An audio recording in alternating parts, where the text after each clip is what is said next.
ከሁለት ዓመት በፊት አግብቼ ነበር፣ ግን በ6 ወር ውስጥ ነበር የተለያየ ነውና ከናርሲስ ጋር እንዴት ልጋባ እንደቻልኩኝ ምን አይነት ሬድ ፍላጎች አቮይድ ሳደርግ እንደነበረና መጨረሻ ላይ እንዴት ኮንፊደንሴን እንደጎዳው እና አጠቃላይ ሙሉ ላይፌ ላይ እንዴት ኢምፓክት እንደነበረው ልንገራችሁ። ትማሩበታላችሁ ብዬ ስላሰብኩ ነው። ስፔሻሊ ሴቶች በጣም አቮይድ የምናደርጋቸው ዝም ብለን የምናልፋቸው ነገሮች መጨረሻ ላይ እንዴት ራሳችንን መልሰው ሊጎዱ እንደሚችሉ ትማሩበታላችሁ ብዬ አስባለሁ። በጣም ረጅም ፓርት ሊሆን ይችላል።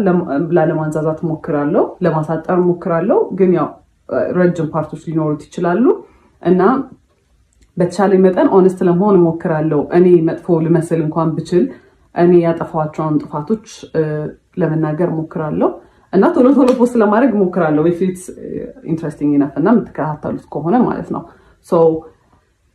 በክላፕ ረጅም እንደሚሆን ተስፋ አድርጋለሁ እና basically who the fuck did I marry በኢትዮጵያን ቨርዥን ነው የሚሆነው ማለት ነው።